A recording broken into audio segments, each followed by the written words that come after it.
Okay, so now we've gotten a Django project set up, but we want to start returning some custom data. And to do that, we'll use Django views and URLs.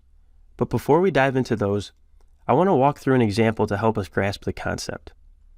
We'll walk through how you would order food at a restaurant. The first thing you would do is you would go up to the counter and you would request your order.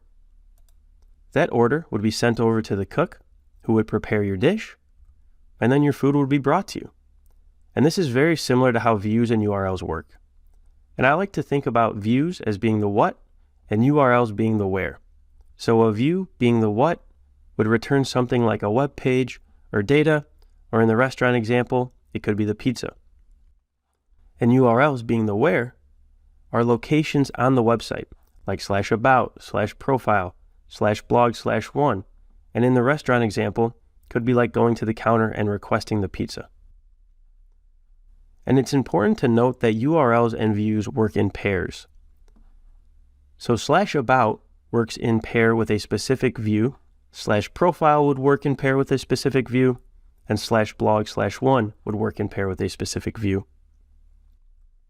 And if we walk through the restaurant example in the context of URLs and views, the URL would be like going to the counter to request the pizza, which would call the specific view or send the request to the specific chef who knows how to make pizza.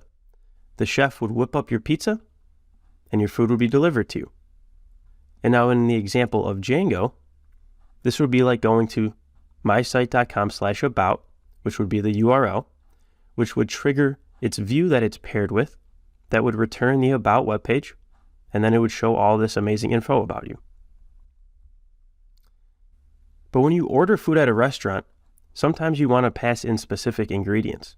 Like if you were requesting a pizza, you might want to tell them what toppings you want. And then when that order is sent over to the chef, he makes the pizza and he adds whatever toppings were requested. And the same thing can be done within Django using what are known as dynamic URLs. An example would be if you were going to mysite.com/blog/3, it would call the specific view that would return web page with blog number 3. But what if you had hundreds of blog posts, /blog/1, /blog/2, /blog/100? It would be pretty annoying to have to create a URL and a view for each one of those.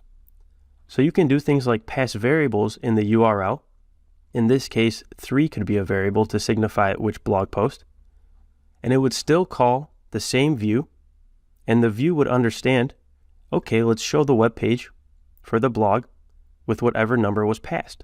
So if we went to mysite.com/blog/100, the same view would be called, and it would return the web page with blog 100.